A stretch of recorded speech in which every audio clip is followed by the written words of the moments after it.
What I'm going to do quickly is take you through probably about 4 or 5 different videos that are going to be in different parts that shows you how to take a board like this, which is a unique ellipse shape, and turn it into a sign.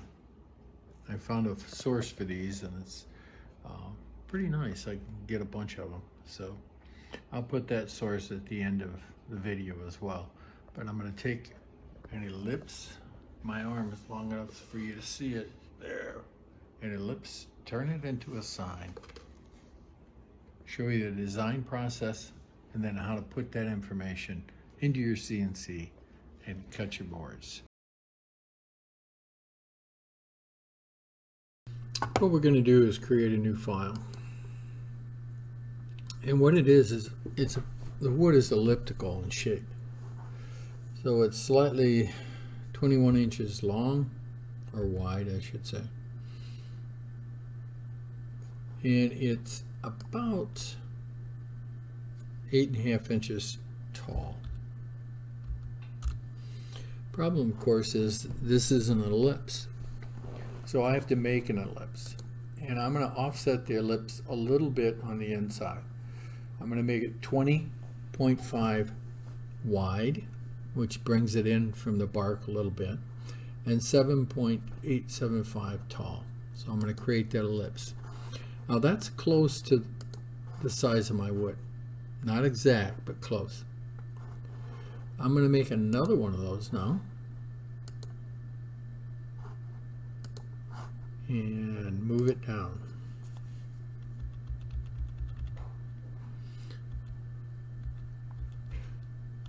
Now how far am I going to move it? I'm going to move it a ½ inch. Well, how far is a ½ inch? Let's go back to where we were. And we'll use our transformational objects tool. And it says move an object. Absolute in relationship to where it is, I'm going to move it down 0.5, a negative 0.5 inches. When we apply that, you can see it moves down a ½ inch. Well, why did I do that? Because I am going to put my words on there. So I'm going to take a line, do the same thing here, do the same thing here. I'm adding lines to the edge because that's as far as my words are going to go. So I can basically make the words follow the ellipse by making another ellipse and offsetting it and then clipping the edges. Where's my scissors? Right there. So if I clip that one and this one, and this one, close it, and then select that one, and delete it, this one, and delete it, this one, and delete it, and this one, and delete it. Well, what does that give me? Well, I have a tool right over here, this one, that allows me to wrap a text on a curve. So the first thing I'm going to do is I'm going to make a text. And the text height is going to be about 1.25 inches. So that means that I'm probably going to have to move this down a little bit farther once I get it in there, but that's good enough for right now. And I'm going to put my name.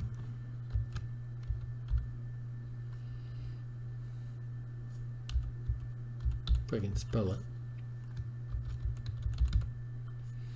And I'm going to make that wrap on there. I'm going to shrink that down. I think that's too big. I'm going to make it 1 inch.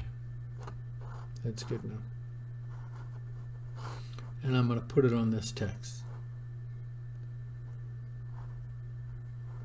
I'm going to modify it a little bit because I'm going to make, I think there's enough room for my name and my wife's name.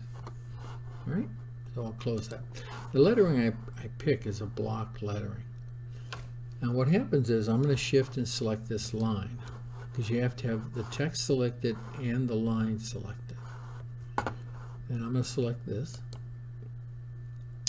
If you notice it put it upside down. The reason it does that, let me close this. Let's undo it first. Close it and then undo it. If it puts your text backwards, what you need to do is go into the edit node mode, click on your line. See where that is? We're going to make our start point over here. Because what it does is it matches up the start point of the letters, which is here, to the start point of the line. And when it does that, it does some goofy stuff. It flips it. Oop, still in the node mode, so I'll go back here.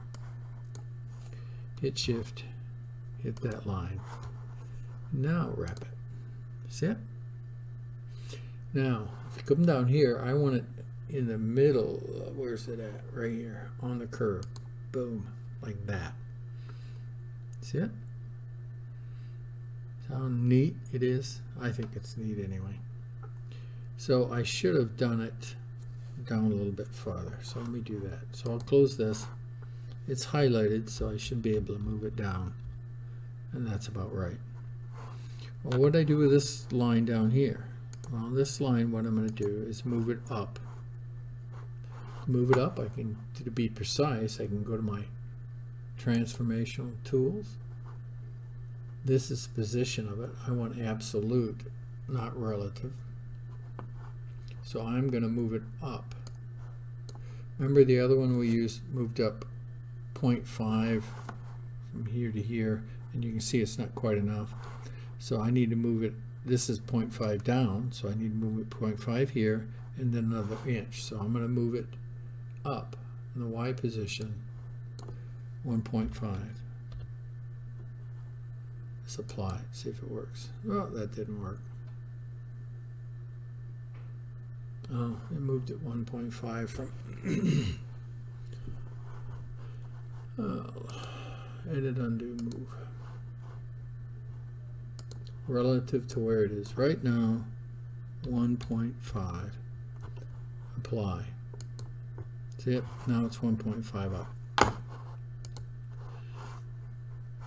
Now I'm going to, now I've got it pretty close to where I want it, I'm going to make another text box. And in it I'm going to put a little town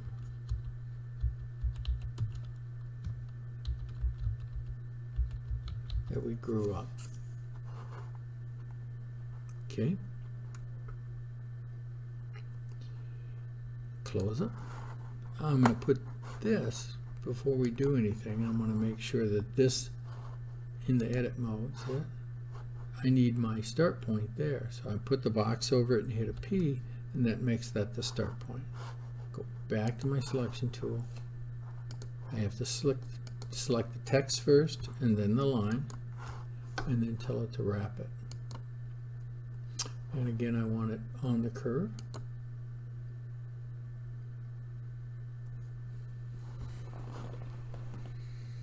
And close that. And then I can get rid of both of these lines, because the purpose of the lines, these lines, was just to wrap my text. I'm going to put a number right there, so I'm going to get my box, text box. I'll increase this to 1.5 inches. And we've lived here since 1952. And I want this centered in the box. Now I want the box centered. See it right here? Align selection.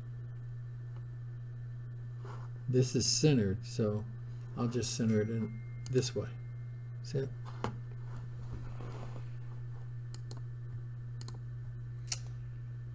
There we have our sign. So now you know how to wrap the text, take an ellipse, measurements off your ellipse. Next I'm going to show you how to fasten the ellipse down.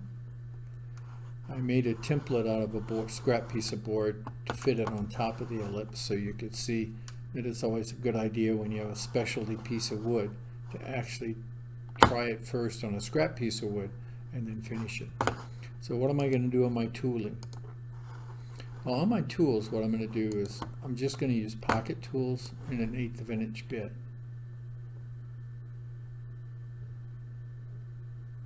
I don't see any major letters that need to be changed, so I'll select those. I'm going to use a pocket tool. Depth of cut is going to be 0.125. I'm going to remove that one. Select an 1/8 inch end mill. Check for speeds and speeds. It's 2 fluted. Pass depth is half of the depth of cut, which should be about 0.6. Oops, sorry, 0.06 for an 1/8 of an inch. Step over is half of again, which that's close, 40%. Feed rate, plunge rate can be a little faster. I would bump that up to 20, feed rate to 50, because I can adjust that on my machine. And we'll call this lettering. Calculate. Okay, that tells me that my letters are too small or my tool is too big, because if you look, that's all I get, which is not what I want. So I have to close this and go back and adjust my tooling. I have, it's on here, a 1 millimeter bit.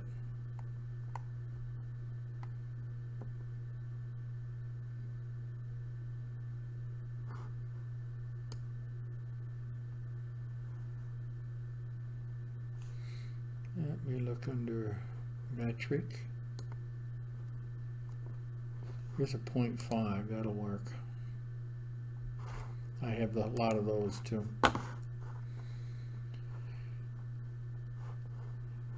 And I'll recalculate it, preview it.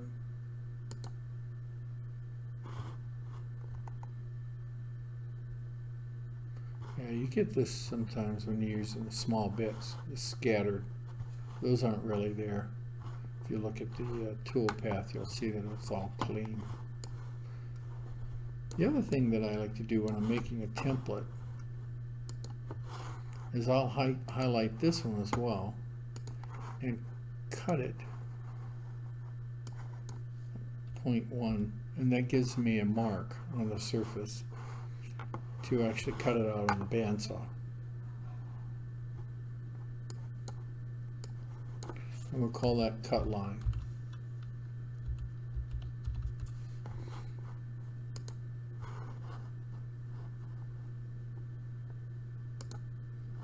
And that gives me a line that I can cut. All right, let's look at the tool for that. I need to select the same bit, which is I have. I don't want to change bits.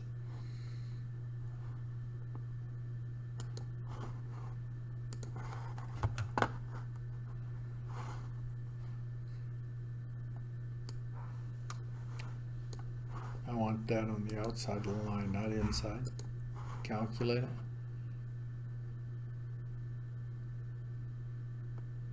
Reset.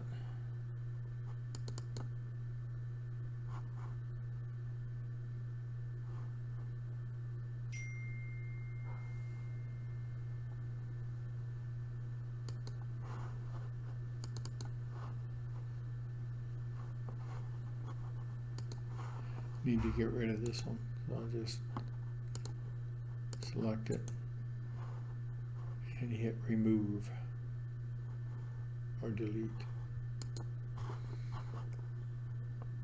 Now when I preview my object, I can see all the tool paths.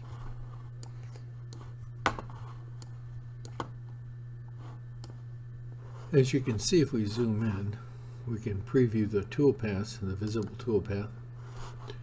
And those are just kind of shadow lines is what they are.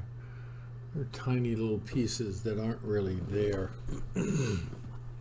Because the tool path, if I highlight it again, you look at the toolpath. The toolpath itself shows that they're cut. It goes right through them. It's just some kind of error with the program that shows that once in a while. I get that occasionally, but when you look at the path, it doesn't really do that. Okay, so that's our project. We preview all the tool paths. They're in black. So those are cut out.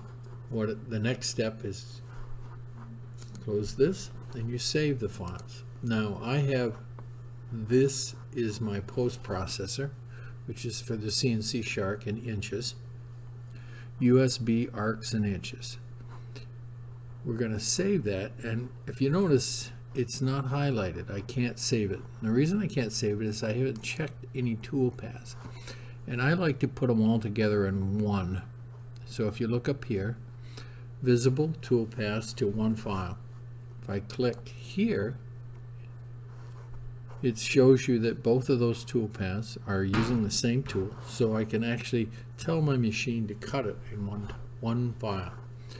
So if I then go here, save tool paths, I'm going to go look at my PC because I don't want to download it on this machine. I want to download that tool path to a USB, which is right here. See it? So that's where I click, and then I tell it that I want to do the ellipse sign, and this would be 3.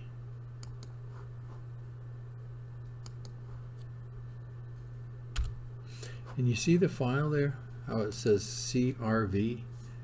This is not a CRV file. This is what's called a tap file. So I say ellipse sign number 3, and then I say save.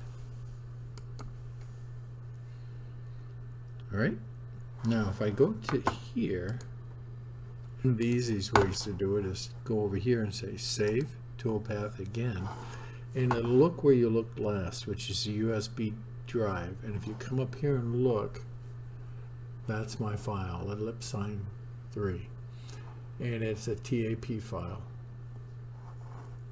and that will show up on your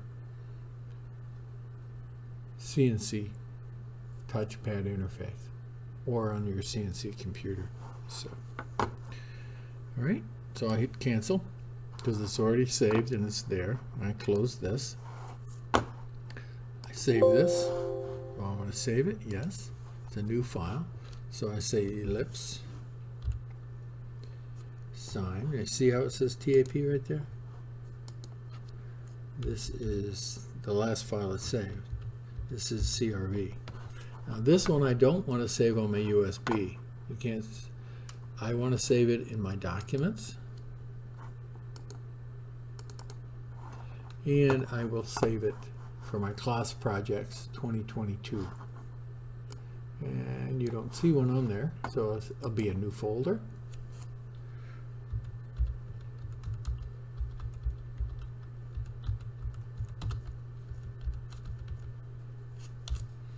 And I'll save it inside that folder and do save.